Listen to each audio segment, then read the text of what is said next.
ব্যোমকেশের ঘরে আমি আর ব্যোমকেশ বসে রয়েছি। আজ সকাল থেকে বাইরে সামান্য বৃষ্টি হয়ে চলেছে। এটা বর্ষার সময় নয়, তবুও গরম বেশ পড়েছে। গরমকালের মাঝে মাঝে সন্ধ্যের পরে বৃষ্টি নামার একটা ভাব থাকে, সেটা কালবৈশাখীর লক্ষণ।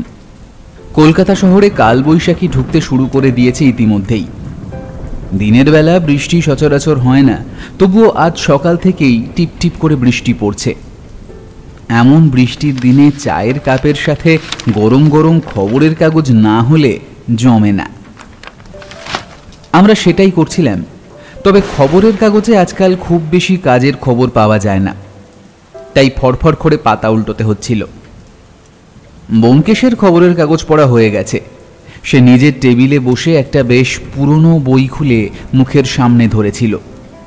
তবে আমি বুঝতে পারছিলাম সে বইটা যতটা না পড়ছে তার চেয়ে কোনো একটা বিষয় নিয়ে ভাবছে বেশি। সেটা মাঝে মাঝে তার চোখ বন্ধ করা দেখেই আমি বুঝতে পারছি। বেশ কিছুক্ষণ বিষয়টা লক্ষ্য করার পর আমি ব্যোমকেশকে বললাম, কি ব্যাপার বলো তো ব্যোমকেশ? বই পড়ার মাঝে মাঝে তুমি কি ভাবছো বলো তো? আর এত মন দিয়ে কি করছো তুমি? ব্যোমকেশ আমার কথায় প্রথমে চোখ খুলল, তারপর বইটা টেবিলের উপর রেখে আমার দিকে ঘুরে বলল, বইতে বাইনোকুলার নিয়ে একটা আর্টিকেল পড়ছিলাম অজিত, আর আর্টিকেলটা পড়তে পড়তে অনেক বছর আগে আমার একটা কেসের কথা মনে পড়ে গেল। তখনও তোমার সাথে পরিচয় হয়নি, তখন আমি আমার পুরনো বাড়িতে কুটিরামের সাথে থাকতাম। সেখানে বাইনোকুলার নিয়ে একটা কেস সমাধান করতে হয়েছিল। আসলে কেসটা বাইনোকুলার নিয়ে নয়, তবে বাইনোকুলারটাই ছিল কেসের আসল। মোটামুটি বলতে পারো সেটার জন্যই কেসটা আমি হাতে পেয়েছিলাম। আমি বুঝতে পারলাম ব্যোমকেশের মাথায় অনেক দিন আগের কোনো একটা কেস ঘুরঘুর করছে।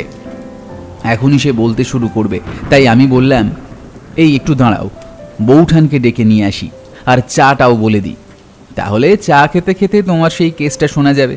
কি বলো? তাহলে তাই হোক অজিত, তুমি চায়ের ফরমাইশ করে দাও। আমি ততক্ষণে জামাটা একটু বদলে আসি। জানলা থেকে বৃষ্টির ছাট এসে জামাটা একেবারে ভিজিয়ে দিয়েছে, দেখো। তোমায় তো আগেই বললাম জানলাটা বন্ধ করে দাও। কথাটা বলে আমি রান্নাঘরে চলে গেলাম বৌঠানকে চায়ের কথা বলতে, আর তার সাথে এটাও বলে এলাম ব্যোমকেশ আমাদের একটা গল্প বলবে, এক্ষুনি আমাদের ঘরে চলে আসতে।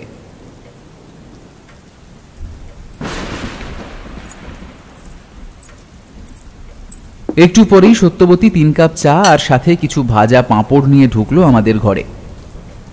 আমাদের সামনে চায়ের কাপ রাখতেই ব্যোমকেশ একটা পাঁপড় তুলে নিয়ে সেটায় কামড় দিয়ে বলতে শুরু করলো, কেসটা ঠিক কোন সময়ের সেটা আমার মনে নেই, তবে এটুকু মনে আছে তখন আমরা আমাদের আগের বাড়িতে পুটিরামকে নিয়ে গিয়ে উঠেছি।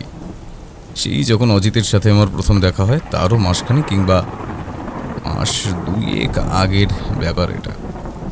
একদিন এমনই এক বৃষ্টির সময় বাড়িতে বসে খবরের কাগজ পড়ছি, এমন সময় নিচের ঘরে এসে পুটিরামের সাথে কথা বলছে বুঝতে পারলাম। আর বুঝতে পেরেই একবার হাঁক দিয়ে বললাম যে এসেছে তাকে উপরে পাঠিয়ে দিতে, কারণ এর মধ্যে আমি আমার নাম 2-1বার শুনতে পেয়েছি, তাই মনে হয়েছে যে এসেছে সে আমার সাথে দেখা করতে এসেছে।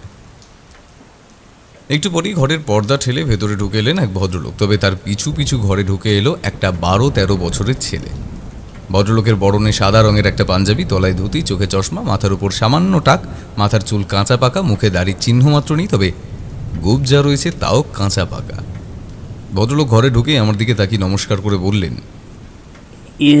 নমস্কার ব্যোমকেশ বাবু, আমি আপনার পাশের পাড়াতেই থাকি, আমার নাম বিশুপাল। আমিও প্রতি নমস্কার করে তাকে বসতে বলে ঘরের পাশ থেকে একটা চেয়ার টেনে এনে সেই বাচ্চাটিকে বসতে দিলাম। বাচ্চাটা বসে কিন্তু আমার দিকে বেশ কিছুক্ষণ তাকিয়ে রইল। তার মুখে একটা লজ্জা লজ্জা ভাব। অচেনা একজন মানুষের সামনে এসে পড়ায় যে একটা সংকোচ থাকে, সেই একটা সংকোচ। ছেলেটার মুখটা বেশ সুন্দর, ছোট্ট ছোট্ট চোখ, মোটা নাক, বেশ লম্বা, মাথার চুল ছোট ছোট করে কাটা, আর তার পরনে একটা রংচঙে জামা আর তলায় হাফ প্যান্ট। তবে তার ডান হাতে ধরা রয়েছে একটা হল ফ্যাশনের বাইনোকুলার। সেই সময় বাইনোকুলার কিন্তু সচরাচর কারো হাতে দেখা যেত না, কিন্তু ছেলেটির হাতে যে বাইনোকুলারটি রয়েছে সেগুলো অতি সাধারণ বাইনোকুলার নয়, একটু উন্নত মানের। দেখেই বোঝা যায় এই জিনিসটা আমাদের শহরের নয়। মাঝে মাঝে বাইরে থেকে বাইনোকুলার আনার একটা শখ কলকাতার মানুষদের সে সময় হয়েছিল, তেমনই এটাও মনে হলো। ভদ্রলোক কিন্তু চেয়ারে বসে সামান্য কিছুক্ষণের ইতস্তত করলেন, তারপর বললেন, ব্যোমকেশ বাবু, আপনি কি এখন ব্যস্ত আছেন? তাহলে আমি না হয় পরে আপনার কাছে আসব। আমি তার কথার উত্তরে তাকে আশ্বস্ত করে বললাম, আপনার যা বলার আছে আপনি এখনই বলতে পারেন, আমি ততটাও ব্যস্ত নই, সামান্য খবরের কাগজ পড়ছিলাম। আসলে একটা অদ্ভুত ব্যাপার নিয়ে আপনার কাছে এসেছি, বুঝলেন? কিন্তু সেটা যে ঠিক কি বা তার কোনো সঠিক কারণ আছে কি না তা আমি নিজেও না ঠিক বুঝতে পারছি না। তবে কিভাবে যে বলবো আপনাকে ব্যাপারটা, মানে ভদ্রলোকের ইতস্তত ভাব দেখে আমি তাকে আবার সান্ত্বনা দেওয়ার চেষ্টা করার জন্য বললাম, আপনি ঠিক যেটা বলতে এসেছেন আপনি সেটাই বলুন, আপনাকে অস্বস্তি বোধ করতে হবে না। আশা করছি আপনি যেটা বলতে এসেছেন তার সাথে আপনার এই ছোট্ট ছেলেটির কোনো একটা সম্পর্ক নিশ্চয়ই আছে। আপনি ঠিকই বলেছেন ব্যোমকেশ বাবু। আসলে গোটা ব্যাপারটা আমার এই ভাইপোর সাথেই জড়িত। আসলে একটা অদ্ভুত ব্যাপার দেখতে পেয়েছে সে, আর সেই ব্যাপারটা নিয়ে আমায় আজ সকাল থেকেই ভীষণ বিব্রত করছে। তাই ভাবলাম একবার আপনার কাছে আসি। আসল কারণ ব্যাপারটা এতটাই জটিল যে আপনি ছাড়া আর কেউ এ ব্যাপারটার সমাধান করতে পারবে বলে আমার মনে হয় না। পুলিশের কাছে যেতেও খুব একটা সাহস পাচ্ছি না। আমি ছেলেটার দিকে ভালো করে তাকিয়ে দেখলাম তার হাতের বাইনোকুলারটি সে শক্ত করে ধরে আছে। একবার আমার দিকে তাকাচ্ছে, কিন্তু আমার সাথে চোখে চোখ পড়েই আবার চোখ নামিয়ে নিচ্ছে, আর অন্য হাত দিয়ে সামনে বসে থাকা ভদ্রলোকের জামার কাজটা শক্ত করে ধরে আছে। দেখুন বিশুবাবু, আপনি আমার ব্যাপারটা খুলে না বললে কিন্তু আমি কিছুই করতে পারবো না। আর আপনি বলবেন বলেই তো এসেছেন, তাহলে বলুন। আমার এই ভাইপোটির নাম জয়ন্ত। ওর হাতে যে বাইনোকুলারটা দেখতে পাচ্ছেন সেটা আমার এক ভাই বিদেশ থেকে এনে দিয়েছে। আসলে আমার ভাই এখানে থাকে না, সে বাইরে থাকে। এটি আমার ভাইয়ের সন্তান।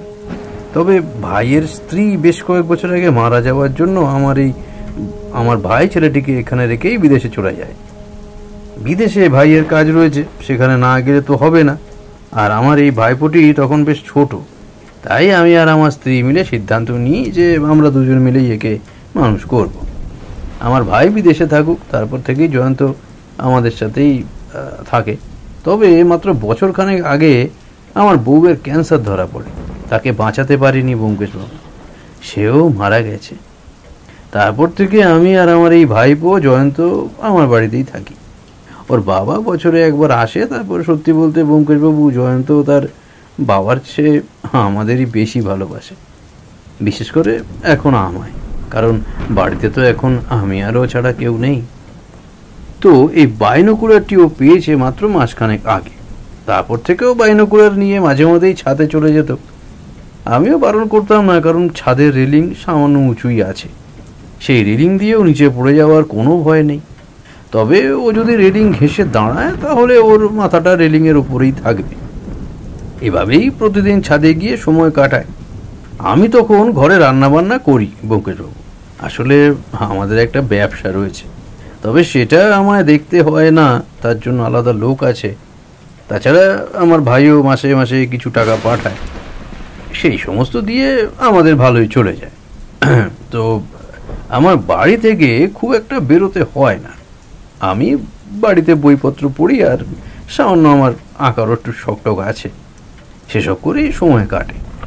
আমি বেশিরভাগ সময়টা আমার ভাইপোকে দিই। তবে দিনের বেলা আমি যখন নিজের কাজ করি তখন ও ছাদে গিয়ে বাইনোকুলার দিয়ে ঘুরে বেড়ায়। আগে এমনি ঘুরে বেড়াতো, ওই ঘুড়ি ওড়াতো। হ্যাঁ, তবে ও পড়াশুনো করে এবং ওর শরীরটা খারাপ বলে বেশ কিছুদিন ধরে বাড়িতেই আছে। এবার সমস্যা হলো, ওই বাইনোকুলার নিয়ে ছাদে ঘুরতে ঘুরতে ও একটা অদ্ভুত ব্যাপার দেখতে পেয়েছে ব্যোমকেশবাবু, আর সেটার জন্যই আপনার কাছে আসা। আমি কিছু না বলে চুপ করে রইলাম।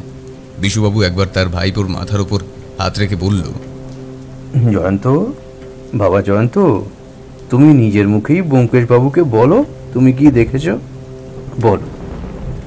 জয়ন্ত একবার আমার দিকে তাকায়, তারপর একবার বিশুবাবুর দিকে তাকায়, তারপর হাতের বাইনোকুলারটা হঠাৎ আমার দিকে এগিয়ে দিয়ে বলে, এটা দিয়ে দেখেছি। আমি বুঝতে পারছিলাম সে আসলে কি বলতে চাইছে সেটা বলতে পারছে না। এমনিতে তার বয়স কম, তারপর আমি অচেনা, তার উপর তার হাব ভাব কথাবার্তা দেখে সামান্য একটু অন্যরকম মনে হয়। আসলে একটা বাচ্চা ছেলে সারাদিন একা থাকে বাড়িতে, তার মধ্যে স্বাভাবিকভাবেই যে সমস্ত পরিবর্তন আসার প্রয়োজন সেগুলো সহজে আসে না। তার মধ্যে একটা ছেলে মানসিক প্রবল ভাব তো থেকেই যায়। তাই আমি তার হাতের বাইনোকুলারটা আমার কাছে নিয়ে বললাম, এটা তোমাকে কে দিয়েছে জয়ন্ত?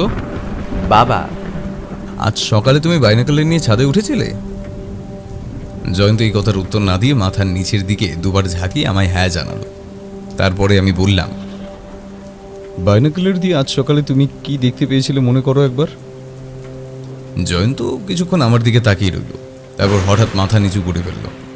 তার দু চোখে একটা ভয় দেখা দিল। সে দু হাত দিয়ে বিশুবাবুর একটা হাত শক্ত করে চেপে ধরল। ব্যাপারটার আকস্মিকতায় আমি বুঝতে পারলাম যে সে এমন কিছু দেখতে পেয়েছে যেটা তার মনে ভয়ের কারণ তৈরি করেছে। বিশুবাবু তার মাথায় হাত বুলিয়ে দিয়ে তাকে বোঝানোর চেষ্টা করতে লাগলো। আমি তখন বাইনোকুলার একটা তুলে নিয়ে চোখে লাগিয়ে জানলা দিয়ে বাইরে তাকাতে বাড়ির বাইরে রাস্তার ওপারে বড় বাড়িটা আমার কাছে চলে এলো। আমি সেদিকে দেখতে দেখতে জয়ন্তকে বললাম, জয়ন্ত এদিকে এসো, এরা চোখে লাগাও, দেখো সামনে একটা বড় টিয়া পাখি দেখতে পাবে। টিয়া পাখির কথা জয়ন্তের মুখ থেকে ভয়টা আস্তে আস্তে সরে গেল। সে আমার কাছে এসে বাইনোকুলারটা নিয়ে চোখের আগেই এদিক ওদিক তাকাতে তাকাতে হঠাৎ টিয়া পাখিটা দেখতে পেয়ে আনন্দে চিৎকার করে বলে উঠল, সবুজ টিয়া পাখি, সবুজ টিয়া, সবুজ টিয়া। জয়ন্ত চোখে বাইনোকুলার লাগিয়ে জানলার আরো কাছে এগিয়ে এলো, কিন্তু জানলার নিচের পাল্লাটা বন্ধ থাকার জন্য সে কিছুই দেখতে পেল না। একটু পরে আমি এগিয়ে গিয়ে জানলার পাল্লাটা খুলে দিতেই জয়ন্ত বাইনোকুলারে চোখ লাগিয়ে টিয়া পাখি দেখতে লাগলো। আমি তার পাশে দাঁড়িয়ে তাকে প্রশ্ন করলাম, জয়ন্ত আজ সকালে তুমি ছাদে উঠে বাইনোকুলার চোখে লাগিয়েছিলে? জয়ন্ত বাইনোকুলার চোখে দিয়েই মাথা নাড়িয়ে হ্যাঁ বলল। আমি আবার বললাম, জয়ন্ত সকালে ছাদে উঠে বাইনোকুলার চোখে লাগিয়ে তুমি কি কিছু দেখতে পেয়েছিলে? জয়ন্ত আরও একবার মাথা নাড়ালো। সে বাইনোকুলারে চোখ লাগিয়ে টিয়া পাখিটাকে ভালো করে দেখে চলেছে। এবার আমি মোক্ষম প্রশ্নটা করলাম, কি দেখতে পেয়েছিল জয়ন্ত? আচ্ছা, ভয় পাওয়ার দরকার নেই, আমি আছি তো তোমার কাছে, আর ওই টিয়া পাখিটার দিকে তাকিয়েই তুমি উত্তর দাও। জয়ন্ত বেশ কিছুক্ষণ চুপ করে রইল। বাইনোকুলারে চোখ লাগিয়ে এরপর সে আস্তে আস্তে বলল, সকালে ছাদে উঠে এটা চোখে লাগিয়ে চারপাশটা দেখছিলাম, প্রতিদিন যেমন দেখি। আমাদের বাড়ির পাশের গাছে দেখি পাখি দেখা যায়, দেখতে দেখতে বাড়ির জানলায় চলে যায়, আর তখনই।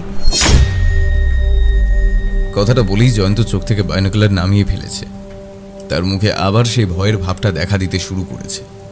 এদিকে আমি তার মাথায় একটা হাত রেখে বাইনোকুলারটা তার চোখে আবার তুলে দিয়ে বললাম, কি দেখেছিলে বলো তো? তোমার কিন্তু কোনো ভয় নেই, আমরা এখানে আছি তো। জয়ন্ত আবার কিছুটা সময় নিল, তারপর বলল, একটা লোক একটা মহিলাকে খুব মারছে। জানলার গায়ে মহিলার মাথাটা ঝুঁকে আছে। লোকটা দুটো হাত দিয়ে মহিলার গলা টিপে ধরেছে, ঠিক ঠিক যেভাবে বাবা মাকে মারত। কথাটা বলার পরেই জয়ন্তর চোখ থেকে বাইনোকুলার নেমে আসে। তার চোখে আমি এবার জল দেখতে পাই। আমি তাকে সান্ত্বনা দেওয়ার চেষ্টা করি না, কারণ সে ততক্ষণে ছুটে গিয়ে বিশুবাবুর উপর ঝাঁপিয়ে পড়ে জড়িয়ে ধরেছে। আমি বুঝতে পারছি তার চোখ থেকে জলের ধারা নেমে আসে। আমি আস্তে আস্তে নিজের চেয়ারের উপর এসে বসলাম, তারপর বললাম, ব্যাপারটা জয়ন্ত আপনাকে বলেছে আমার মনে হয়, এবার আপনি বলুন তারপর কি হলো। আসলে এখানে একটা সমস্যা রয়েছে ব্যোমকেশবাবু। আমি তো আপনাকে আগেই বলেছি যে জয়ন্তর উচ্চতা আমাদের বাড়ির রেলিং থেকে সামান্য উপরে। সে বাইনোকুলার চোখ লাগিয়ে আকাশের দিকে তাকালে সব ভালোভাবে দেখতে পাবে, তবে একদম রেলিংয়ের ধার ঘেঁষে বাইনোকুলার চোখে দিলে তারপরেই দেখতে পাবে, দূর থেকে দেখতে পাবে না। এবার সমস্যাটা হলো, সেই দৃশ্যটা দেখে চিৎকার করতে থাকে ও। তখন আমি ছাদে ছুটে যাই, দেখি ও আমায় জড়িয়ে ধরে কাঁদতে শুরু করেছে। তখন আমি ভাবি বাচ্চা ছেলে, কোনো কিছু দেখে হয়তো ভয় পেয়েছে, তাই ওকে আমি নিচে নিয়ে আসি। কিন্তু তারপর এই ব্যাপারটা আমাকে জানায়, কিন্তু ওর কথা আমি কোথাও বিশ্বাস করতে পারিনি, বুঝলেন। পরে ছাদে গিয়ে বাইনোকুলারে চোখ লাগিয়ে চারপাশ দেখে তেমন কিন্তু কিছুই দেখতে পাইনি। আর ও নির্দিষ্টভাবে কিছু বলতেও পারছে না ব্যোমকেশবাবু। আসলে বুঝতেই পারছেন তো, দৃশ্যটা দেখেও কিছুটা ভয় পেয়েছিল। তারপরে আবার সেই নির্দিষ্ট জানলাটা খুঁজে বার করা ওর পক্ষে অতটা সহজ নয়। আমিও চেষ্টা করেছিলাম ব্যোমকেশবাবু, কিন্তু কিছুই পাইনি। অবশ্য এটাও জানি জয়ন্ত কখনো মিথ্যা কথা বলে না। ও যে মিথ্যা বলছে না সেটা আমি জানি। তার মানে আপনার মনে হচ্ছে এমন কোনো একটা ঘটনা ঘটেছে, তাই তো? কিন্তু সেই ঘটনার সাথে আপনার এখানে আসার সম্পর্কটার মানে কিন্তু ঠিক বুঝলাম না। আপনি পুলিশের কাছে যেতে পারতেন চাইলে। আসলে জয়ন্ত ব্যাপারটা যেভাবে দেখে ভয় পেয়েছিল আর যা বলেছিল আমায় তখন, তাতে আমার মনে হয়েছিল যে কেউ কাউকে খুন করার চেষ্টা করছে ব্যোমকেশবাবু। যদিও এটা আমার অনুমান বলেই মনে হতে পারে, তবুও যদি তেমন কিছু হয় তাহলে তো একটা বিপদ রয়েছে, তাই না ব্যোমকেশবাবু? তাই আমি যত তাড়াতাড়ি সম্ভব আপনার কাছে চলে এলাম। সত্যি বলতে কি, বিশুবাবুর কথায় মনে হলো তিনি একটু অতিরিক্ত ভেবে ফেলেছেন। হয়তো কোনোভাবে জয়ন্ত অন্য কোনো একটা দৃশ্য দেখেছে কিংবা অন্য কিছু দেখে সেটাকে ভুল ভেবে নিয়েছে। কিন্তু তার বাবার সাথে আর মায়ের সাথে নিশ্চয়ই কোনো একটা ঝগড়াঝাটি কিংবা খারাপ দৃশ্যের স্মৃতি সে মাথায় করে রেখেছে, আর তার সাথে এটা মিলিয়ে ফেলেছে। এই সমস্তটা ভেবে নিয়ে একটু বিরক্ত হলাম, তাই বললাম, দেখুন বিশুবাবু, এই মুহূর্তে আমি একটা কেস হাতে নিয়ে রয়েছি, তাই এই মুহূর্তে আপনাকে তেমন কোনো সাহায্য করতে পারবো না। তবে যদি কোনো খুন কিংবা অন্য কিছু হয়ে থাকে তাহলে সেকে আমি সাহায্য করব, আপনি কিছু মনে করবেন না। বিশুবাবুর মুখটা হতাশ বলে মনে হলো। তিনি চেয়ার ছুঁড়ে উঠে দাঁড়িয়ে জয়ন্তর একটা হাত ধরে বললেন, ব্যোমকেশবাবু, আমি বুঝতে পারছি আপনি ব্যস্ত মানুষ, আর তাছাড়া এমন একটা ব্যাপারে আপনি সাহায্য করবেনই বা কেন। ঠিক আছে, আমি চলি তাহলে। আপনার সাথে কথা বলে খুব ভালো লাগলো, আসছি। জয়ন্তর হাত ধরে বিশুবাবু বেরিয়ে যাওয়ার তোড়জোড় করছেন, এমন সময় জয়ন্ত সোজা আমার দিকে তাকিয়ে বলে উঠল, আমি লোকটাকে দেখেছি, আমি দেখেছি লোকটাকে। ও খুন করছিল, ও খুন করছিল। জয়ন্ত কথাটা একটু গম্ভীর স্বরে বলে আমার দিকে তাকিয়েছিল। আমি তাই তার দিকে তাকিয়ে প্রশ্ন করলাম, তুমি দেখেছো একটা খুন হচ্ছিল? তুমি তো বললে তুমি শুধু দেখেছো একজন আরেকজনের গলা টিপে ধরেছে, তাহলে খুনটা কখন দেখলে? আমি দেখেছি, আমি দেখেছি। এতটা বলে জয়ন্ত আবার বিশুবাবুকে জড়িয়ে ধরল। আমি বুঝতে পারলাম তার মনের উপর একটু বেশি চাপ পড়ছে। যতই হোক তার বয়সটা খুব কম, আর খুন হোক কিংবা না হোক, এমন একটা দৃশ্য এসে দেখে বসলে তার ভয় পাওয়ারই কথা। তাই আমি উঠে গিয়ে তার মাথায় হাত রেখে বললাম, ঠিক আছে জয়ন্ত, তুমি ফিরে যাও, আর বেশি ভাববে না। বিশুবাবু, আপনি আপনার বাড়ির ঠিকানাটা আমায় দিয়ে দিন, আমি সময় করে একবার আপনার বাড়ি ঘুরে আসবো। এই কথায় বিশুবাবু বোধহয় কিছুটা খুশি হলেন। তারপর বললেন, ঠিক আছে ব্যোমকেশবাবু, যদি আজকের মধ্যেই আসতে পারেন তাহলে খুব ভালো হয়, বুঝলেন? আমি আপনার জন্য অপেক্ষা করব। কথাটা বলে বিশুবাবু আমার সামনে টেবিলের উপরে রাখা একটা ডায়েরিতে নিজের বাড়ির ঠিকানা লিখে দিয়ে চলে গেলেন। তিনি চলে যাওয়ার পরেই আমি বুঝতে পারলাম ঠিকানাটা আমার পাশের পাড়াতে। এতটা বলে ব্যোমকেশ থামতেই সত্যবতী বলে উঠল, ওইটুকু একটা বাচ্চা ছেলে নিজের চোখে খুন হতে দেখেছে, সে যে তারপরেও তোমাকে সবটা বলতে পেরেছে সেটাই তো আশ্চর্যের ব্যাপার। ছেলেটা বেশ শক্ত বলতে হবে, তাই না? ব্যোমকেশ, তুমি কি কেসটা হাতে নিয়েছিলে? আমার কেমন যেন মনে হচ্ছে তুমি কেসটা হাতে নিয়েছিলে। আর তাছাড়া জয়ন্ত তো তোমায় ঠিকভাবে বলতেও পারেনি সে আসলে কি দেখেছিল, তাই না? জয়ন্ত এলোমেলোভাবে যা বলেছিল তাতে আমি বুঝতে পেরেছিলাম জয়ন্ত আর তার বাইনোকুলার দিয়ে তার বাড়ির ছাদ থেকে কোনো একটা বাড়ির জানলায় একটা লোককে, কোনো একটা মহিলার গলা টিপে ধরতে দেখেছিল। আর আমার এটাও মনে হলো জয়ন্তর বাবা মায়ের সম্পর্কটা খুব একটা ভালো ছিল না, তাদের মধ্যে প্রায় ঝগড়াঝাড়ি কিংবা মারধর পর্যন্ত করতো। তাই তার একটা প্রভাব যেন তার মাথার মধ্যে পড়েছিল, আর তাই দৃশ্যটা দেখে সে এতটা বেশি ভয় পেয়েছিল। কিন্তু এরপরে যেটা হয়েছিল সেটা আমি ভাবিনি। বলেই ব্যোমকেশ নিজের চেয়ারে হেলান দিয়ে দুটো হাত মুখের সামনে এনে কিছুক্ষণ চুপ করে বসে রইল। তার দুটো চোখ বন্ধ দেখে আমি বুঝতে পারলাম সে পরের ঘটনাগুলো আস্তে আস্তে গুছিয়ে নিয়ে চলেছে। ব্যোমকেশকে এটা আমি করতে দেখেছি। যখন অতীতের কোনো ঘটনা সে বলে তখন ব্যাপারটা এমনভাবে গুছিয়ে নেয় যেন কিছু বাদ না পড়ে যায়। আর আজ এমন একটা কেসের ঘটনার সূত্রপাত যেভাবে হয়েছে তাতে কোনো কিছু বাদ পড়ে গেলে আমাদেরই বুঝতে সমস্যা হবে। তাই আমি আর সত্যবতী চুপ করে বসে রইলাম। সত্যবতী আমায় আস্তে আস্তে বলল চায়ের কাপগুলো রান্নাঘরে রেখে আসছে, আর দুপুরের খাবার পুঁটিরাম কি করছে সেই ব্যাপারটা দেখে আসছে। তার মাঝে ব্যোমকেশ যেন তার গল্প শুরু না করে দেয়। আমিও নিশ্চুপ সম্মতি জানাতেই সে উঠে গেল। আমি জানলা দিয়ে বাইরে তাকিয়ে দেখলাম টিপটিপ করে বৃষ্টি তখনও পড়ে চলেছে, আর জানলা দিয়ে তাকাতেই মনে হলো যেন একটা বাইনোকুলার আমার চোখের সামনে থাকলে বড্ড ভালো হতো। তাহলে আমি আকাশের গায়ে তাকিয়ে অনেক কিছুই দেখতে পেতাম। সত্যবতী ফিরে আসার আগে ব্যোমকেশ কিছুই বলল না। ফিরে আসার মাত্র কিছুক্ষণ পরে ব্যোমকেশ আবার বলতে শুরু করলো। বিশুবাবু জয়ন্তকে নিয়ে চলে গেলেন, কিন্তু সত্যি কথা বলতে ব্যাপারটা আমি ভুলে গেছিলাম। আসলে তখন পুলিশের একটা কেস নিয়ে আমার সামান্য মাথা ঘামাতে হয়েছিল, তাই ব্যাপারটা আমার মাথার মধ্যে রইল না। ব্যাপারটা হওয়ার প্রায় 2 দিন কেটে গেল। তারপরে একদিন কি একটা কাজে বসেছি, তখন হঠাৎ করে ডায়েরিটার দিকে চোখ পড়তেই ঠিকানাটা দেখে গোটা ব্যাপারটা মনে পড়ে গেল। একটু ইতস্তত করে ভাবলাম যাই একবার বিশুবাবুর বাড়ি থেকে না হয় ঘুরে আসি, দেখাই যাক না, কেসটা যদি কিছু নাই থাকে তাহলে না হয় আমার সামান্য কিছুটা সময় নষ্ট হবে। আসলে তখন আমি সবে নতুন নতুন পুলিশের কয়েকটা কেসে সাহায্য করেছি, আর নিজেও ব্যক্তিগতভাবে সমাধান করেছি। আর সত্যি বলতে সময় আমার কাছে ছিল, তাই দোনো করেই একেবারে গিয়ে পৌঁছলাম বিশুবাবুর বাড়িতে। ভদ্রলোকের বাড়িতে গিয়ে দরজায় কড়া নাড়তে বিশুবাবু নিজে এসে দরজা খুললেন। তারপর আমায় দেখে অবাক হয়ে বললেন, আরে ব্যোমকেশবাবু, আপনি যে হঠাৎ!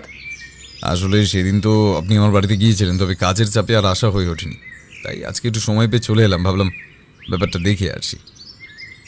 বিশুবাবু আমায় ঘরের ভেতর নিয়ে গিয়ে একটা চেয়ারে বসতে দিলেন, তারপর বললেন, আমি ভেবেছিলাম আপনি ব্যাপারটা ফালতু ভেবেছেন, আর মাথা ঘামানোর নেই।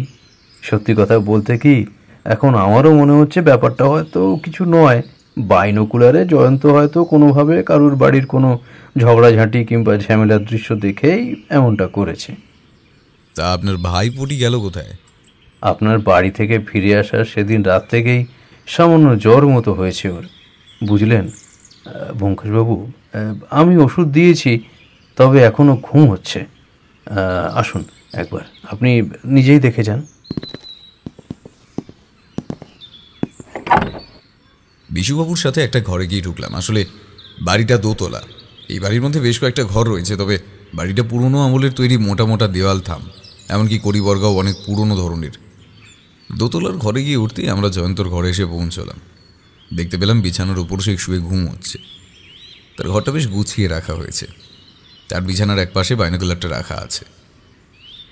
ঘুমন্ত জয়ন্তের হাত বাইনোকুলারের উপরে এসে পড়েছে।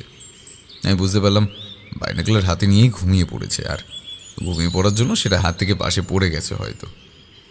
আমি এগিয়ে গিয়ে কপালে হাত দিতেই বুঝতে পারলাম সামান্য জ্বর এখনও রয়েছে।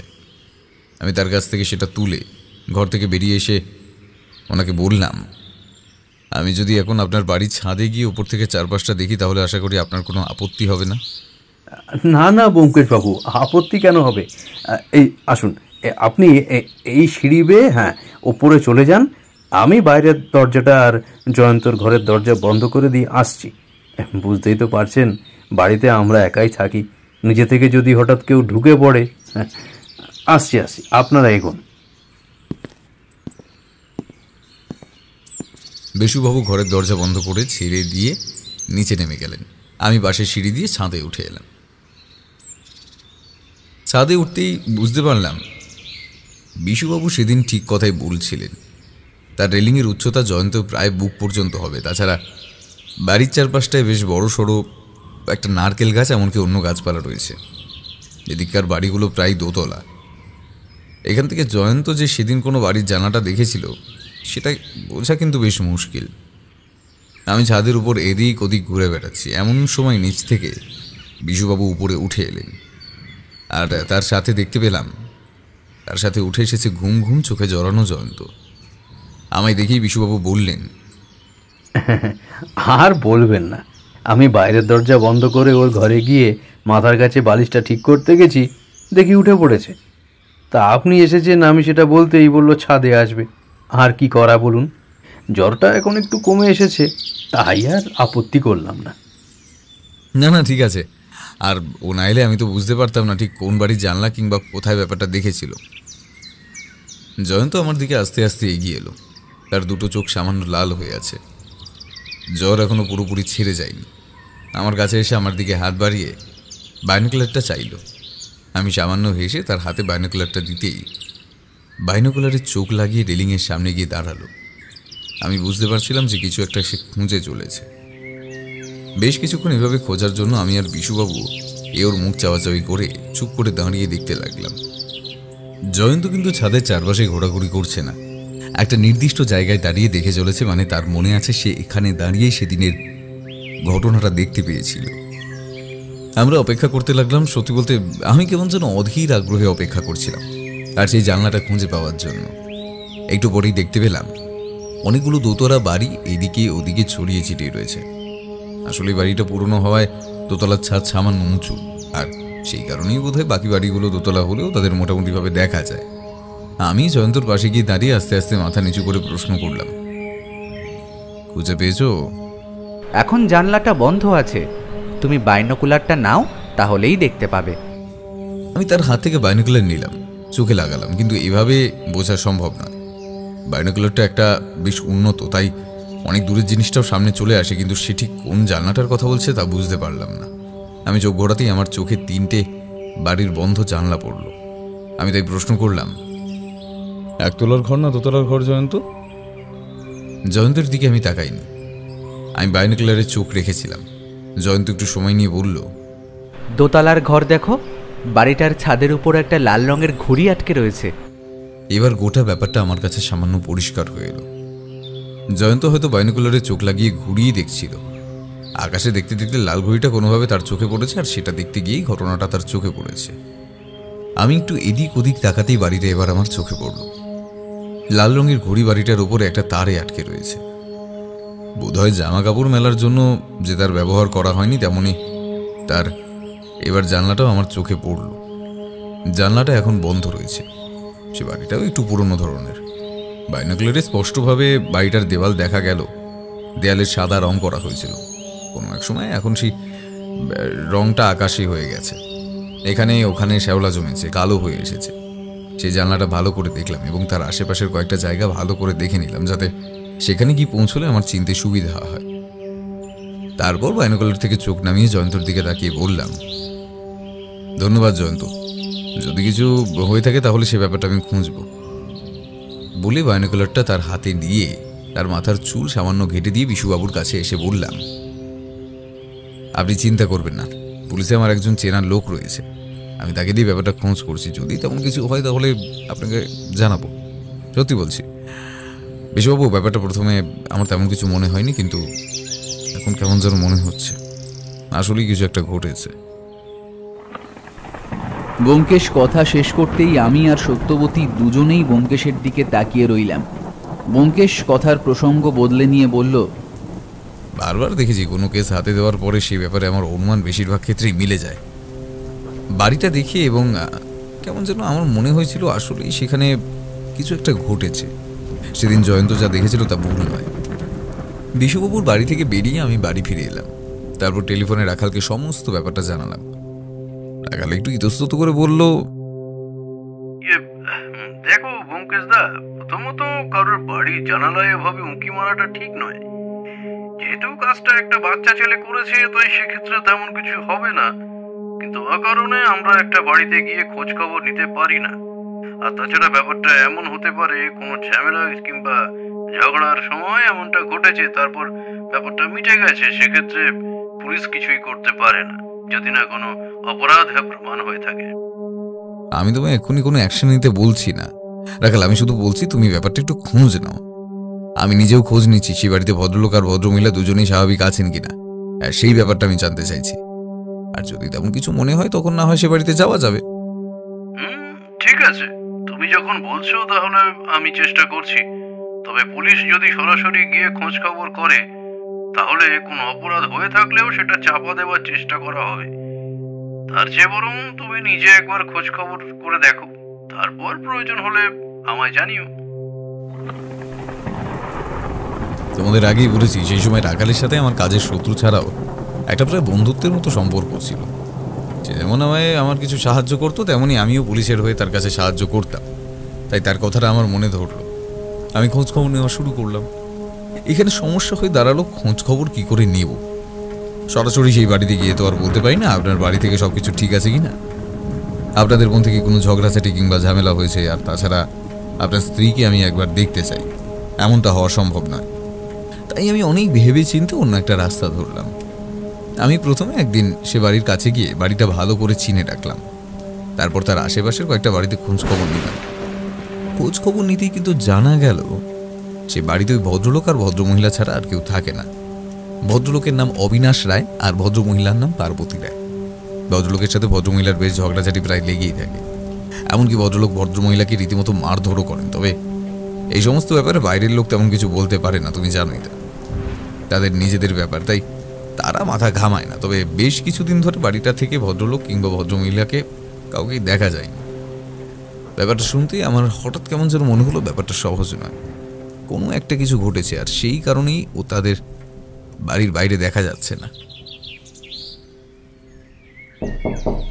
আমি সরাসরি তার বাড়ির দরজায় নক করতেই বেশ কিছুক্ষণ পর ভেতর থেকে দরজাটা সামান্য ভাগ করে এক ভদ্রলোক উঁকি দিলেন।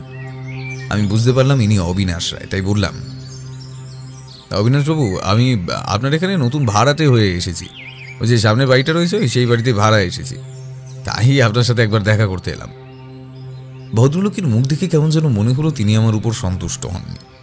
সেভাবেই তিনি বললেন, ভাড়াটে হয়ে এসছেন তা তো ভালো কথা, কিন্তু এই মুহূর্তে আপনার সাথে গল্প করার সময় আমার নেই, আমি ভীষণ ব্যস্ত।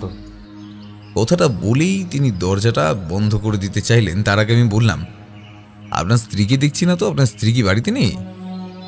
আমার স্ত্রী বাড়িতে নেই, তার বাপের বাড়ি গিয়েছে। কেন, আপনার কি দরকার? আসলে আমরা নতুন এসেছি তো, আমার স্ত্রী এদিকে একদম নতুন, তাই আপনার স্ত্রীর সাথে একটু কথা বললে একটু স্বাভাবিক বলে মনে করতো। আর তাছাড়া আমি প্রতিবেশী আপনাদের, তাই আর কি একটু খারাপ করলেও ভালো হতো। সত্যি বলতে সেই মুহূর্তে তাকে আর কি বলবো তা আমি বুঝতে পারছিলাম না। আমি স্পষ্ট বুঝতে পারছিলাম ভদ্রলোক একবার দরজা বন্ধ করে দিলে আর খুলবেন না, কিন্তু তিনি বললেন, ঠিক আছে, আমার স্ত্রী ফিরলে আপনাদের সাথে একবার দেখা করে নিতে বলবো। এখন আপনি আসুন। ভদ্রলোক দরজা বন্ধ করে দিয়ে চলে গেলেন, কিন্তু স্পষ্ট দেখতে পেয়েছিলাম স্ত্রীর কথা বলাতে তার মুখের ভাব সামান্য পরিবর্তন হয়ে গিয়েছিল। আমার অনুমানটা একটা খটকায় পরিণত হলো যে কোথাও কোনো একটা সমস্যা রয়েছে। আর তাছাড়া দরজা খোলার পরেই আমি একটা গন্ধ পেয়েছিলাম। সেই গন্ধটা সেই মুহূর্তে আমি বুঝতে না পারলেও বাড়িতে ফিরে আসার পরে বুঝতে পারলাম সেটা ন্যাপথলিনের গন্ধ। একটু আগে যে বাড়িটার কথা বলছিলাম, যেখানে আমি ভাড়াটে হয়ে এসেছি, সেখানে সত্যি একটা বাড়ি ফাঁকা ছিল ভাড়া দেওয়ার জন্য। আমি সে বাড়ির সাথে কথা বলে এবং পুলিশের সাথে কথা বলে সেই বাড়িতে গিয়ে উঠলাম। সেই বাড়ির জানলা দিয়ে সব সময় বাড়ির উপর নজর রাখতে লাগলাম। মাঝে মাঝে দেখতে পেতাম ভদ্রলোক বাড়ির দরজা খুলে বেরিয়ে দরজায় তালা দিয়ে কোথাও একটা চলে যাচ্ছে, তবে কোথায় যেতেন তা আমি জানি না। আমি চাইলেই পুলিশের লোককে তার উপর নজর রাখতে বলতে পারতাম, কিন্তু তার কোনো শক্ত প্রমাণ আমার কাছে ছিল না। এর মাঝে আমি আর একটা কাজ করেছিলাম। প্রতিবেশীদের কাছ থেকে সেই মহিলার বাপের বাড়ির ঠিকানা জোগাড় করে আমি তার বাড়িতে পুলিশ পাঠিয়ে খোঁজ নিয়েছিলাম, কিন্তু তারা জানালো যেদিন জয়ন্ত ওই বাড়িতে সেই দৃশ্য দেখেছিল সেদিন না তার আগের দিন ওই ভদ্রমহিলা তার বাপের বাড়িতে গিয়েছিলেন, কিন্তু পরদিন সকালেই কোনো কারণে ব্যস্ত হয়ে বাড়ি ফিরে আসেন। এই বাড়ি ফিরে আসার ব্যাপারটা কিন্তু প্রতিবেশীরা কেউ দেখেনি, তবে তাদের মনে হয়েছে। আর বাড়ি ফিরে আসার আগে তার একটা টেলিফোন এসেছিল, কিন্তু টেলিফোনটা কার তা তারা বলতে পারেন না। এই তথ্যটা আমাদের দিয়েছিল তার বাপের বাড়ির লোক। এদিকে পুলিশ খোঁজখবর করছে, শুনে তারাও একটু চিন্তিত হয়ে পড়ে যে কি হয়েছে। তবে পুলিশকে ভালোভাবে বলা ছিল কোনো খবর যেন তারা বাইরে বার না করে। এদিকে এটা ছাড়া আর কোনো শক্ত প্রমাণ নেই যে পরদিন সেই ভদ্রমহিলা বাড়িতেই ফিরে এসেছিলেন। আর সত্যি বলতে জয়ন্ত ছাড়া সেই ভদ্রমহিলাকে সেদিন সকালে বাড়ি ফিরে আসতে প্রতিবেশীরাও কেউ দেখেনি। গোটা ব্যাপারটা যেন আস্তে আস্তে জট পাকিয়ে যেতে লাগলো। আমি বুঝতে পারলাম ভদ্রমহিলা ও বাড়িতেই কোথাও রয়েছে, কিন্তু তিনি জীবিত না মৃত সেই ব্যাপারটা আমি ঠিক ধারণা করতে পারছিলাম না। এর মধ্যে আরও একটা ব্যাপার শুনতে পেলাম যে এই ভদ্রলোকের মাথা সামান্য খারাপ রয়েছে, তবে ব্যাপারটা আগে ছিল না, এই সম্প্রতি কয়েক মাস ধরে শুরু হয়েছে। আর তারপর থেকে তার স্ত্রীর সাথে তার ঝামেলার ব্যাপারটা বেড়ে গেছে। ব্যোমকেশ থামতেই সত্যবতী বলে উঠল, আমার তো মনে হচ্ছে সেই ভদ্র মহিলা মারা গেছিলেন কোনোভাবে। ওই ভদ্রলোক তাকে খুন করে বাড়ির মধ্যে রেখে দিয়েছিল, আর তাই বাড়ির বাইরে ভদ্রলোককে দেখা গেলেও ভদ্র মহিলাকে দেখা যায় না। আমারও তেমনটাই ধারণা হয়েছিল, কিন্তু আগেই বলেছি কোনো প্রমাণ ছাড়া তাদের বাড়ির উপর আমরা তল্লাশি করতে পারি না। যদি আমাদের অনুমান ভুল হয় তাহলে সে একটা সমস্যা হয়ে দাঁড়াবে।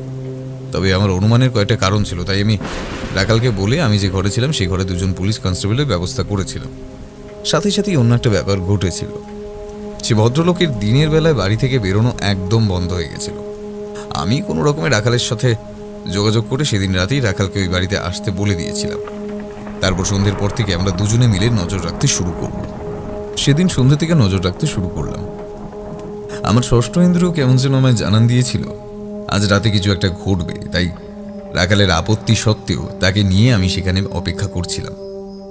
তবে অপেক্ষা করেই চলেছি, কোনো কিছুই হচ্ছে না। সামনের বাড়ির ভদ্রলোক মানে অবিনাশ রায়ের বাড়ির দরজা খুলছে না। একসময় রাখাল বলল, ব্যোমকেশদা, আমার মনে হয় তুমি সেই বাচ্চা ছেলেটার কথার উপর ভিত্তি করে বড্ড ভুল করেছো। তেমন কোনো ব্যাপার হয়তো নেই।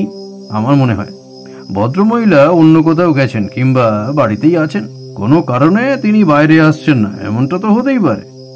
আমি খোঁজ নিয়ে দেখেছি রাখাল ভদ্রমহিলা বাড়ির বাইরে আসতেন অন্তত বিকেলের দিকে। বাড়ির বাইরে এসে প্রতিবেশী মহিলাদের সঙ্গে কথাবার্তা বলতেন, কিন্তু এই কদিন ধরে সেই ব্যাপারটাও হচ্ছে না। আমি কথা বলছি এমন সময় অবিনাশের ঘরের দরজা খুলতে দেখা গেল। অল্প অন্ধকারী রাস্তার সামনে লাইট পোস্ট নেই, আছে একটু দূরে, তাই এই জায়গাটা সামান্য অন্ধকার হয়ে থাকে। এখান থেকে সামান্য পেছনের দিকে গেলে একটা বড় পুকুর, আর সে পুকুরের পাড়ে খানিকটা ফাঁকা জায়গা মতো রয়েছে। আমরা জানলা থেকে একটু পাশে সরে আসতে দেখতে পেলাম অবিনাশ রায় বাড়ির বাইরে এসে দাঁড়ালেন। তারপর একটু দেখে নিয়ে আবার দরজার ভেতরে ঢুকে একটা বড় বস্তা কোনো রকমে বার করে নিয়ে এলেন। তারপর দরজা বন্ধ করে নিয়ে হাঁটতে হাঁটতে সেই কুকুরের দিকে চলে গেলেন। আমরা তাড়াতাড়ি নিচে নেমে সেই কনস্টেবল দুজনকে নিয়ে একটু দূরত্ব রেখে অবিনাশবাবুকে অনুসরণ করতে শুরু করলাম। আমার মনের অনুমানটা এবার বিশ্বাসে পরিণত হলো। আমি বুঝতে পারলাম ওই বস্তার মধ্যে রয়েছে পার্বতী রায়ের মৃতদেহ। একটু কটু গন্ধ আমরা একটু আগেই পেয়েছিলাম, কারণ হাওয়া দিচ্ছিল, আর সেই হাওয়ায় গন্ধটা ছড়িয়ে পড়ছিল, কিন্তু তার সাথে আসছিল ন্যাপথলিনের গন্ধ। এবার বুঝতে পারলাম তিনি মৃতদেহের চারপাশে ন্যাপথলিন দিয়ে রেখেছিলেন। আর তার সাথে সাথেই মনে পড়ল সেদিন অবিনাশ রায়ের ঘরের দরজা খুলে যখন তার সাথে কথা বলছিলাম তখন কড়া একটা ন্যাপথলিনের গন্ধ পেয়েছিলাম। এতটা বলে ব্যোমকেশ থামতে আমি বলে উঠলাম, তারপর কি হলো? তোমরা ধরতে পারলে তাকে? বেশ খানিকটু অনুসরণ করার পরে বুঝতে পারলাম অবিনাশ রায়ের মৃতদেহটা নিয়ে পুকুরের পাড়ে সেই ফাঁকা জায়গার দিকে চলেছেন। আর তারপর এক সময় বস্তাটা নিয়ে গিয়ে পুকুরের কাছে একটা বড় পাথর খুঁজে বার করে সেই পাথরটা পাশে এনে রাখলেন। এদিকে মানুষের চলাচল কম, তাই এত রাতে তাকে আর কেউ লক্ষ্য করল না। ভদ্রলোক তখন বস্তার ভেতর থেকে একটা পচা গলা মৃতদেহ বার করলেন। তারপর মৃতদেহটার পায়ের সাথে সেই বড় পাথরটা বেঁধে দিল। তারপরে মৃতদেহটা পুকুরের জলে ফেলে দিতে যাবেন এমন সময় রাখাল বন্দুক বার করে গর্জে উঠল, একদম ওই কাজটা করবেন না। মৃতদেহ জলে ফেললে আপনার খলি কিন্তু গুলি করে ফুটো করে দেব। অবিনাশ বাবু, হাত তুলুন, হাত তুলুন। অবিনাশবাবু আমাদের লক্ষ্য করেননি, তাই এই ব্যাপারটা তিনি অবাক হয়ে গেলেন। কিন্তু কয়েক মুহূর্তের মধ্যে ব্যাপারটা সামনে নিয়ে তিনি পালানোর চেষ্টা করতে রাখালের বন্দুক গর্জে উঠল। একটা আর্ত চিৎকারের সাথে অবিনাশবাবু মাটির উপর ধূপ করে পড়ে গেলেন। রাখাল তার পা লক্ষ্য করে গুলি চালিয়েছে। তারপর আমরা আরো একটু এগিয়ে যেতে আমাদের নাকে এসে লাগলো সেই পচা গন্ধটা। সত্যবতী একটু অবাক হয়ে বলল, কি বিভৎস ব্যাপার! খুন করে তারপর মৃতদেহ কয়েকদিন ঘরের মধ্যে রেখে দিয়েছিলেন। বাবা, ভদ্রলোক তো বেশ ভয়ানক। পুলিশি জেরাতে ভদ্রলোক সবই স্বীকার করেছিলেন। তিনি সেদিন অনেক সকালে টেলিফোন করে পার্বতী দেবীকে বাড়িতে ডেকেছিলেন, আর তিনি এমন কিছু বলেছিলেন যাতে পার্বতী দেবী কাউকে কিছু না বলেই বেরিয়ে এসেছিলেন। তিনি এই ব্যাপারটাই চেয়েছিলেন যাতে তার এখানে আসার কথা কেউ জানতে না পারে। সেই ফাঁকে তিনি খুনটা করে ফেলতে পারেন, কিন্তু মৃতদেহ লুকোতে গিয়েই সমস্যায় পড়েন। তার সময় হয়ে উঠছিল না। আর তাছাড়া যেদিন খুনটা করেন সেদিন জয়ন্ত তাকে দেখেছিল। আর পরের দিনই কোনো একটা কারণে অনুষ্ঠান চলছিল সেই পাড়ায়, তাই সেই কারণে প্রায় 2 দিন মতো আশেপাশে রাতের বেলা লোক থাকতো, আর সেই কারণে তিনি মৃতদেহ ফেলতে পারতেন না। আর তারপরেই 2 দিন পরে আমি গিয়ে পৌঁছই। এর মাঝে কোনো কারণে তিনি মৃতদেহটা ফেলতে পারেননি, তাই তার সমস্ত পরিকল্পনা ভেস্তে যায়। তবে ভদ্রলোক যে মানসিকভাবে সুস্থ ছিলেন না সেটা কিন্তু পুলিশের ডাক্তার প্রমাণ করেছিলেন। তার শাস্তি হয়েছিল, তবে তার সাথে সাথে তার চিকিৎসাও হয়েছিল। তারপরে আমি একদিন বিশুবাবুর বাড়িতে গিয়েছিলাম। এর মাঝে বিশুবাবুর সাথে আমার কথা হয়নি, তাই গোটা ব্যাপারটা তাকে জানানোর জন্য তার বাড়িতে যাওয়ার দরকার ছিল। তার বাড়িতে বসে চা খেতে খেতে জয়ন্তকে বলেছিলাম, জয়ন্ত, তুমি নিজেও জানো না তুমি কি করেছো। তুমি যদি ব্যাপারটা দেখতে পেয়ে বিশুবাবুকে নিয়ে আমার কাছে না আসতে, তাহলে হয়তো মৃতদেহটা ওই ভদ্রলোক পুকুরেই ফেলে দিতেন, আর সহজে তাহলে তাকে ধরা যেত না। জয়ন্ত কিছু না বলে হাসলো। তার জ্বর কমে এসেছিল। বিশুবাবু বললেন, ব্যোমকেশবাবু, আপনি যে আমাদের কথা শুনে ব্যাপারটা দেখবেন সেটা আমি ভাবতেই পারিনি। যাক, তাহলে অপরাধী শাস্তি পেয়েছে, তাতেই আমি খুশি। আমি জয়ন্তর মাথার চুল ঘেটে দিতে দিতে বলেছিলাম, জয়ন্ত, তোমায় ধন্যবাদ। তুমি না থাকলে এই কেসটা আমি হাতেই পেতাম না। তার মুখে কিন্তু আগের ভয়ের কোনো লেশ মাত্র নেই। এ হাসতে লাগলো। তারপর আমার দিকে তার বাইনোকুলারটা তুলে দিয়ে বলল, আমি কিছু করিনি, সব করেছে ওই বাইনোকুলারটা। আমি তার হাত থেকে বাইনোকুলারটা তুলে নিলাম। তারপর সেটা চোখে লাগালাম। ঘরের দেওয়ালটা আমার একদম কাছে এসে পড়ল। সেটা জয়ন্তর হাতে ফেরত দিয়ে বললাম, এইভাবেই বাইনোকুলার নিয়ে ছাদে ঘুরে বেরিয়েও জয়ন্ত, বুঝলে? আবার কি দেখতে কি দেখে বসবে। সে কথায় আমি হেসে উঠলাম। বিশুবাবু হাসছিলেন, আর আমাদের দুজনের চোখের সামনে বাইনোকুলারটা চোখে লাগিয়ে হাসছিল জয়ন্ত। গল্প শেষ হতেই সত্যবতী উঠে রান্নাঘরের দিকে চলে গেল। ব্যোমকেশ আবার চেয়ারটা টেনে নিয়ে টেবিলের পাশে বসে বইটা খুলতে যাবে, এমন সময় আমি বললাম, ব্যোমকেশ, তোমার হাতে কোনো কেস নেই? ব্যোমকেশ হেসে আমার দিকে তাকিয়ে বলল, আছে তো, আর সেই কেসটাও রয়েছে একটা বাইনোকুলার নিয়ে, তাই তো? বাইনোকুলার নিয়ে কয়েকটা আর্টিকেল পড়ছি আজ। অজিত, খুব শীঘ্রই তুমি জানতে পারবে, একটু অপেক্ষা করো। আমি অপেক্ষা করলাম।